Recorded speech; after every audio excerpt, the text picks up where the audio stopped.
Selamat malam para pemirsa Semarang TV yang berbahagia. Jumpa kembali saya dengan Didi MS dalam program Biang Lala Sastra. Bersastra kita bahagia. Para pemirsa, pembangunan sebuah kota tentu akan menimbulkan berbagai hal yang bisa dilukiskan dalam sebuah puisi. Dan tentunya bukan hanya pembangunan yang ada sekarang. Kadang-kadang para penulis puisi juga membandingkan kondisi kota pada zaman dahulu dan pada masa sekarang. Ada yang merindukan seperti zaman dahulu, ada pula yang menyukai yang zaman sekarang.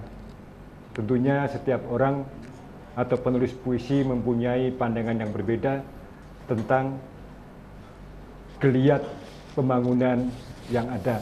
Bisa mengkritisi, bisa memuji, bisa membandingkan, baik itu membandingkan dengan pemerintahan zaman dahulu maupun sekarang, atau pemerintahan zaman penjajahan dengan zaman sekarang. Nah, bagaimana potret puisi di mata para penyair? Makanya malam ini kami mengangkat tema yaitu Kota di Mata Penyair. Bersama saya di studio telah hadir dua narasumber yaitu Mas Heru Mugyarso. Selamat malam Mas Heru. Selamat malam Mas Didi, selamat malam para pemirsa yang berbahagia. Tentunya dalam kondisi sehat ya Mas Ya, Heru. alhamdulillah. Dan yang kedua adalah Mas Gunoto Sapari. Selamat malam Mas Gun. Malam Pak Didi, selamat malam Pak Pemirsa. Kelihatannya dan nampak kelelahan mungkin dari keliling-keliling sibuk keliling kota ya, dan dalam acara kegiatan sastra tentunya ya. Dan satu lagi nanti pembaca puisi yaitu Ibu Uun. Selamat malam Ibu Uun, telah sedia hadir lagi bersama kami di program Biang Lala Sastra. Baik, ke Mas Gunoto Sapari dulu. Dari tahun ke tahun, dekade ke dekade ya, selalu ada saja para penulis puisi atau penyair atau pesyair atau pensyair ya, yang menggambarkan keadaan kota dari waktu ke waktu, dari zaman ke zaman. Ini menurut Mas Gun bagaimana? Ya, terima kasih Pak Didi. Ya. Jadi memang harus diakui ya, kalau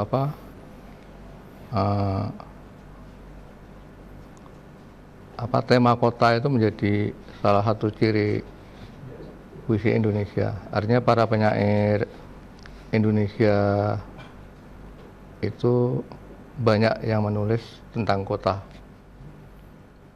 Ada yang melakukan perjalanan ke suatu kota, dia akan menulis tentang kota itu. Ada yang menulis tentang kota kelahirannya,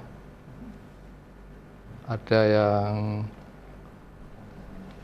menulis tentang perubahan suatu kota. Jadi itu menjadi satu ciri dari puisi Indonesia.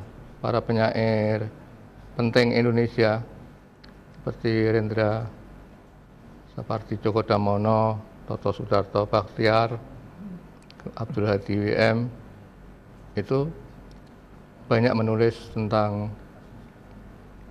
puisi tentang kota. Jadi sampai ada guruan atau candaan kalau puisi Indonesia itu mirip puisi album gitu. Puisi-puisi yang hanya mencatat perjalanan dari kota ke kota. Tetapi persoalannya tidak sesederhana itu. Artinya ada kepedulian dari para penyair ini terhadap kota kelahirannya, kemudian kota-kota di mana mereka singgah. Kemudian kepedulian juga bagaimana suatu kota misalnya ada perubahan, keindahannya menjadi hilang, tinggal kebisingannya, eksotikanya hilang gitu. Jadi saya kira itu menjadi sumber pengucapan artistik dan estetik bagi para penyair kita. Baik, kalau menurut dari sisi pandang Mas Heru ya, tentunya tadi Mas Gun sudah mengatakan seorang penyair tidak harus memusikan kota tempat tinggalnya, tapi juga misalnya kota yang diliwati dalam perjalanan, kota yang sedang dikunjungi. Iya. Ya. Seberapa pengaruh sebuah kota yang ditinggali, yang dilewati, yang dikunjungi, itu di mata penyair bagaimana? Baik Mas Didi dan para pemirsa yang berbahagia, saya ingin meninjau dari sosiologi sastra gitu ya. Di dalam sosiologi sastra itu istilah yang terkenal selama ini kan sastra kota gitu ya. Jarang kita berbincang tentang sastra desa. Karena apa? Ya karena para sastrawan itu biasanya adalah para kaum urban yang tinggal di kota, sehingga dia mau tidak mau setiap hari itu pasti bersentuhan dengan keberadaan kota itu sendiri. Ya itulah maka ketika tadi dikatakan oleh Pak Gun bahwa banyak penyair kita yang menulis tentang kota dalam puisinya bisa dimaklumi karena memang mereka itu adalah ada di dalam lingkungan kehidupan kota. Tetapi yang saya kira perlu dicermati adalah bagaimana cara pengucapan mereka ketika melihat kota itu sendiri sebagai sesuatu yang menginspirasi. Ya, ada yang menulis kota itu dengan lugas, tapi ada yang liris dan imajis seperti kita temukan pada puisi Gunawan Muhammad. Di kota itu kata orang gerimis telah menjadi logam. Masih ingat Mas Gun, Pak Gun ya, tahun-tahun yang gitu ya. Itu kan Gunawan Muhammad kan menulis tentang kota, tetapi sangat-sangat sublim, tidak secara secara lugas diungkapkan dalam puisinya. Ya. Tentang kota itu sendiri saya berkesan sekali Mas Didi. Tahun berapa ya pertama kali saya menulis tahun 80-an itu. Puisi saya itu dimuat dalam antologi yang waktu dikoordinasikan oleh Pak Jawahir Muhammad. Judulnya Semarang Dalam Sajak. Puisi saya yang masuk di situ. Ya, itu kan juga bercerita tentang kota, ya, Semarang sebagai kota, kemudian bagaimana penyairnya itu menulis puisi tentang Semarang itu sendiri. Jadi secara sosiologis karena penyair itu adalah bagian dari kaum urban, maka mau tidak mau dia bersentuhan dengan kota dan puisi yang ditulisnya tentu sedikit banyak akan berbincang tentang kota itu sendiri. Gitu Mas Didi. Dan sebagai pengurus Dewan Kesenian Jawa Tengah ya, Mas Gun, sudah berapa banyak yang diketahui Mas Gun tentunya ya, antologi yang mengisahkan atau bercerita tentang kota ini? Yang saya tahu kan ada beberapa, tidak hanya dalam puisi, tapi dalam bentuk keguritan juga ya. Yang tadi yang setahu saya ada Dudah Semarang itu ya, itu yang dimotret oleh Mas Widiartono Radian dan siapa itu yang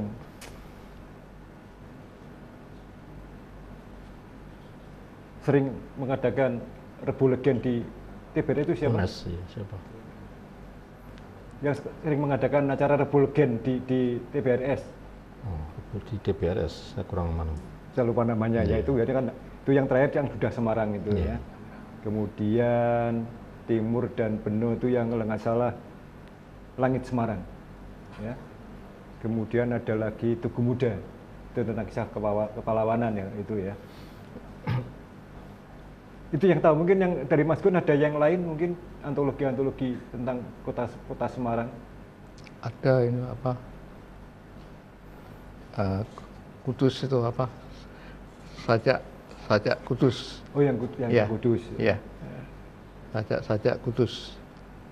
Dan pernahkah selain tadi Mas Heri menyinggung pesta hujan ya? Bukan, Semarang dalam Oh, sajak. Semarang dalam sajak ya. Semarang. Semarang dalam sajak tadi ya. Karena Mas Amir juga pernah mengadakan Iya, ujian iya, juga. iya, Ya. iya. Ya. Adakah panggung-panggung pembacaan puisi yang khusus menghususkan diri pembacaan tentang kota? Pernah nggak di Semarang? Ya, yang sampai saat ini yang harus kita akui hanya Teater Kuncup yang dipimpin oleh Pak Jawahir itu yang menampilkan lomba menulis puisi Semarang dalam sajak dan lomba membaca puisi Semarang dalam sajak. Jadi dengan tema tentang kota Semarang. Kalau di Kudus itu ada sejumlah penyair, puisi-puisinya tentang Kudus dikumpulkan, kemudian ada pengantar yang mengulas tentang Kudus itu. Kemudian seberapa pengaruh dampaknya terhadap pengelola perkotaan puisi-puisi itu? mungkin ada nggak pengaruhnya itu, Mas Heru mungkin? Iya, karena belum ada riset ya, Iya, belum ada penelitian ya tentang seberapa dampak sastra terhadap pengambilan kebijakan, apalagi yang terkait dengan keputusan politik gitu ya.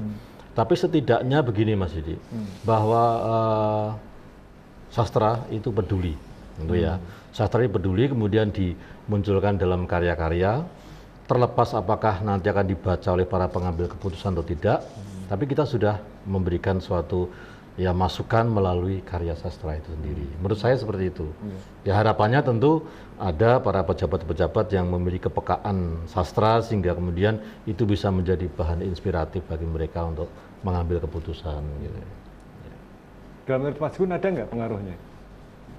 Ya, Mungkin yang sering bertemu dengan bersentuhan dengan Iya. dengan orang-orang pemerintah soalnya Mas Gun ya. kalau seperti Djoko Damono kan tidak percaya kalau pengaruh itu ada ya. Iya. Dia mengatakan bagikan lebah tanpa sengat. Tapi memang puisi itu pengaruhnya kan tidak seketika. Ia harus mengalami pemahaman dulu, pengertian, kemudian penghayatan, merasuk ke dalam diri kita, kemudian bisa mempengaruhi perilaku sehari-hari itu, tapi itu tidak seketika, dibutuhkan waktu. Ya, mungkin dari orang-orang pemerintah sendiri tidak ada yang paham tentang puisi mungkin ya.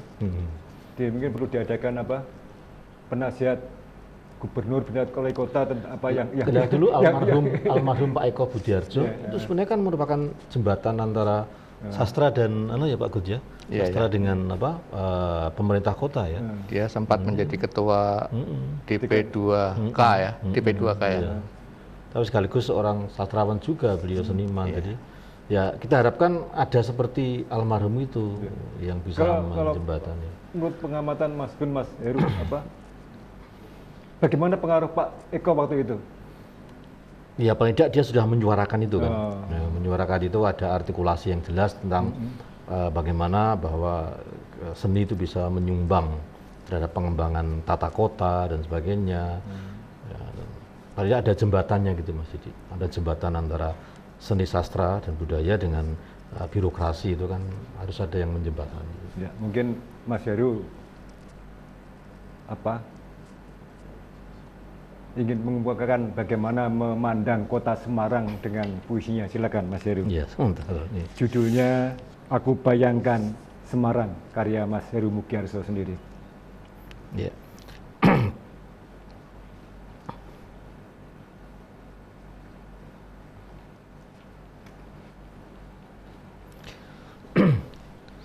Saya akan membacakan sebuah puisi yang saya tulis, semacam nostalgia kepada masa lalu Semarang, apalagi sekarang ini terutama di Kota Lama sedang terjadi revitalisasi, ya, membuat kita mengingat kepada siapa dulu yang membangun Kota Lama itu. Aku membayangkan Semarang. Aku membayangkan Semarang sebagai Nederland kecil. Lorong-lorong sempit masa lalu yang merendam kenangan, serta menyusuri jalanan kecil dengan bayangan tertinggal. Karena waktu tiba-tiba berhenti tanpa kompromi. Bila malam datang, lengkung bulan tersangkut di pucuk kubah gereja tua itu, dan para insomnia sejenak rebah sebelum kembali bertugur memeluk kekasih sunyi.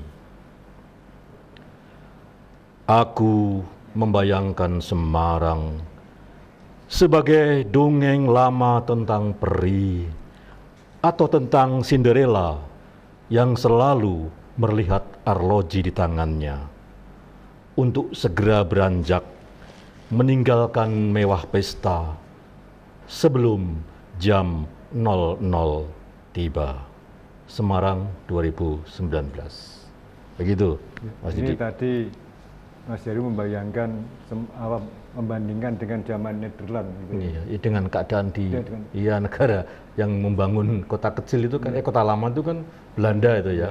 Dari Belanda dulu itu kan membuat apa ya, miniatur Holland atau Belanda atau Amsterdam itu ke kota lama itu. Ya. Sekarang ketika kota lama direvitalisasi, seakan-akan ingin memunculkan kembali suasana seperti itu. Padahal sebenarnya kita sudah beranjak ke waktu yang sekarang, gitu kan. Ya. Tapi bagaimanapun juga tetap eksotis gitu, Mas. Iya. Ya. Dan ini agak di luar konteks sedikit ya. Kawasan Kota Lama itu konon kawasan gedung-gedung tua yang tersentralisir satu-satunya di Indonesia dibandingkan dengan kota-kota lain yang menyebar. Ya. Ini yang uniknya, yang mungkin menjadi keunikan tersendiri yang digali oleh para penyair, mungkin ya, gitu ya. Ya. Nah, mungkin juga sudah waktunya juga mungkin para penyair untuk menggali kampung-kampung tua di Semarang ya. Jadi kan kawasan sejarah pemukiman tua kan tidak hanya di Kota Lama ya. Ada kampung Sekayu, ada kampung Kulitan ya. Dan macam-macam itu juga yang setahu saya justru yang paling sering dikunjungi orang-orang asing untuk di riset, di survei. Karena itu kampung perumahan asli ya, bukan arsitektur asli ya, bukan arsitektur dari barat seperti di Kota Lama ya. Mungkin ini himbauan saya aja ya. Semoga para penyair juga menggali sisi-sisi kampung-kampung asli Semarang untuk dipuisikan ya.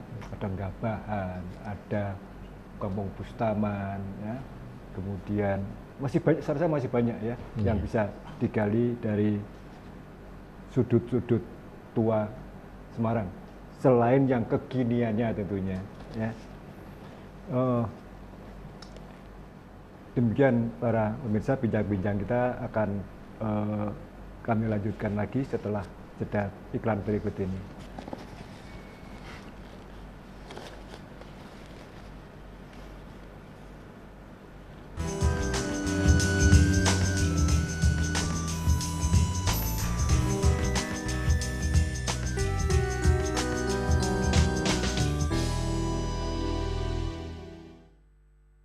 Merdeka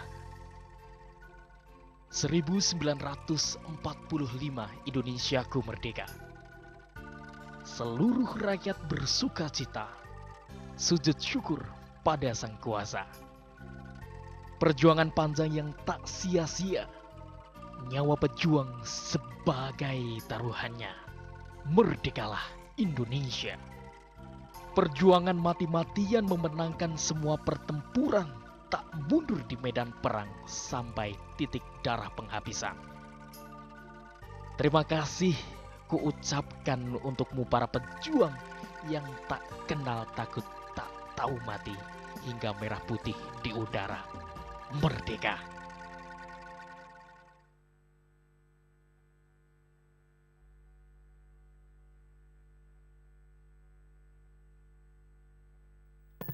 Anda masih mencintai lagu-lagu lama?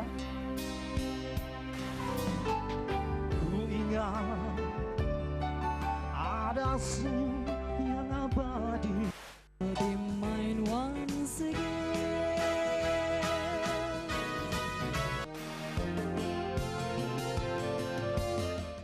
Silahkan bergabung di Evergreen Lagu Sepanjang Masa tiap hari Senin malam jam 8 sampai jam 9 hanya di Semarang TV.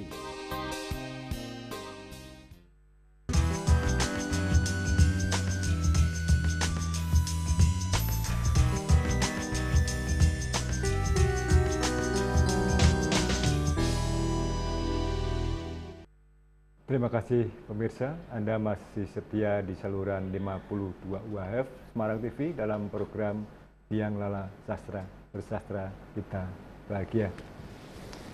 Tadi kita telah mendengarkan satu puisi dari Mas Mugiarso, juga bincang-bincang tentang daya tarik sebuah kota untuk bagi seorang penyair untuk dipuisikan. Dan sekarang Ibu Un akan membacakan sebuah karya salah satu penyair Semarang, yaitu Mas Jawahir Muhammad, dengan judul Gereja Blenduk. Gereja Blenduk, karya Bapak Jawahir Muhammad, isi dan puisi Semarangan. Seperti aku, engkau pun terpaksa menatap jejak sejarah. Ternyata waktu hanyalah kefanaan, seperti organ tua di sudut mimbar yang kehilangan bunyi. Engkau pun tak bisa lagi mendengar Rodigus Dagabra berdiri di buritan kapal, menghujat Sultan Iskandar Muda sambil mengarungi Selat Malaka. Lihatlah, kini dan di sini, Spirit Gold, Gospel and Glory telah terbenam di danau sejarah. Sementara di ladang jagung, para petani menanam benih-benih kebebasan, persamaan, dan persaudaraan. Dan di sudut mimbar organ yang tua, para pastor masih setia membaca perjanjian lama bagi para gembala yang rindu surga. Seperti aku, engkau pun terpaku menatap jejak sejarah yang mengalir bersama sungai peradaban dari hulu ke muara selamanya. Ya, Ibu Un dengan karya Mas Jawahir Muhammad, Gereja Blenduk. Terus tahun berapa itu, Bu, kalau ada tulisannya tahunnya? Oh, ya. Bagaimana pengelukisan Mas Jawahir tentang Gereja Blenduk tadi, menurut Mas Heru dulu? Iya. Saya mendengar apa yang tadi dibacakan. Saya kira pelukisannya itu betul-betul bagus menurut saya, ya. Dengan pilihan-pilihan diksi yang membuat kita itu memaknainya terkait dengan bagaimana masa lalunya, kemudian bagaimana kekiniannya, dan yang bagus adalah bahwa ketika seorang penulisnya adalah seorang Muslim, tapi dia bisa menulis tentang bagaimana suasana di gereja itu. Tadi disinggung tentang ada diksi perjanjian lama, ada pastor dan sebagainya gitu. Itu tidak mungkin ditulis oleh seorang yang memiliki berbeda iman, tetapi dia tidak memiliki suatu penghayatan yang total terhadap apa yang dilihatnya. Gitu. Ini yang saya kira di samping tadi saya katakan kelebihan dari puisi Pak Jawahir adalah bagaimana pemilihan diksinya itu yang betul-betul terjaga, kemudian pelukisan suasananya di gereja itu, dan dia betul-betul bisa melepaskan ego keimanannya, tapi untuk bagaimana menghayati situasi tentang yang dia tulis ihwal tentang gereja Blendu itu. Kalau menurut Mas Gun? Ya, saya kira sejajar dengan apa yang dikatakan oleh Mas Heru tadi. Jadi memang apa yang disampaikan oleh sang penyair yang kebetulan seorang Muslim itu menunjukkan keterbukaannya, menunjukkan toleransinya terhadap perbedaan iman. Simbol-simbol dari agama lain dengan tanpa beban dia ungkapkan dalam puisinya. Kita tahu gereja Blendu itu menjadi salah satu Ikon. penanda kota lama ya. Ikon. Ya. Ikon. Saya kira itu menjadi daya tarik bagi sang penyair untuk mengungkapkannya dalam puisi. Puisi tadi saya kira indah, meskipun begitu membacanya itu seseorang tidak begitu langsung tahu ya, tanpa memahami latar belakang pendirian dari gereja Blendu itu. Saya kira itu. Yang saya perhatikan ya dalam puisi tadi, bukan tentang puisinya ya, tentang tadi ada kalimat orgel yang bisu atau diam tadi ya. Pada kenyataannya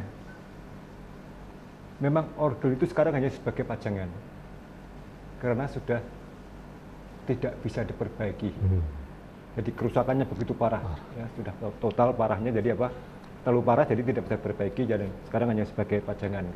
Dan saya ketahui dari teman saya yang memang spesialis memperbaiki orgel, katanya kan gereja Blendu tidak bisa, itu hanya buat pajangan saja ya. Nah, itu yang disayangkan karena mungkin perawatannya dulu ya terlepas dari puisinya memang indah ya. Jadi tadi menggambarkan tentang zaman yang mengalir ya, dari hilir ke muara ya. Itu menandakan gereja Blendu tetap kokoh berdiri dari tahun ke tahun sampai sekarang. Hanya satu yang disayangkan yaitu tentang orgelnya saja, yang memang sudah hanya sebagai pajangan saja. Mungkin ada contoh lain penggambaran tentang kota selain Semarang, Mas Gun, dalam puisi mungkin yang ingin dibacakan Mas Gun. Oh ya. Ya. Ibu Kota Senja, karya Toto Sudarto Bahtiar.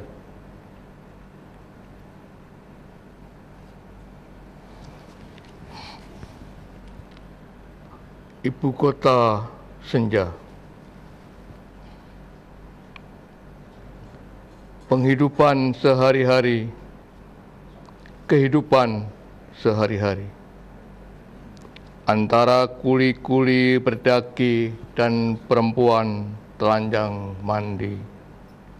Di sungai kesayangan, oh kota kekasih. Klakson oto dan lonceng tram saing menyaingi. Udara menekan berat di atas jalan panjang berkelewakan. Gedung-gedung dan kepala mengapur dalam senja, mengarungi dan layung-layung membara di langit baradaya. Oh kota kekasih, tekankan aku pada pusat hatimu, di tengah-tengah kesibukanmu dan penderitaanmu. Aku seperti mimpi, bulan putih di lautan awan belia, sumber-sumber yang murni terpendam, senantiasa diselaputi bumi keabuan. Dan tangan serta kata menahan napas lepas bebas, menunggu waktu mengangkut maut. Aku tiada tahu apa-apa di luar yang sederhana, nyanyian-nyanyian kesenduan yang bercanda kesedihan, menunggu waktu keteduhan terlanggar di pintu dini hari, serta keabadian mimpi-mimpi manusia. Klakson dan lonceng bunyi bergiliran dalam penghidupan sehari-hari, kehidupan sehari-hari. Antara kuli-kuli yang kembali dan perempuan mendaki tepi sungai kesayangan, serta anak-anak berenangan tertawa tak berdosa di bawah bayangan samar istana kejam. Layung-layung senja melambung hilang dalam hitam malam menjulur tergesa. Sumber-sumber murni menetap terpendam, senantiasa diselaputi bumi keabuan, serta senjata dan tangan menahan napas lepas bebas. Oh, kota kekasih setelah senja, kota kediamanku, kota kerinduanku. Toto Sudarto Bachtiar. Mas Bunoto Sapari dengan Ibu Kota Senja, karya Toto Sudarto Bachtiar. Kalau saya dengarkan tadi, ini menggambarkan kota secara umum ya, bukan apa menunjuk sebuah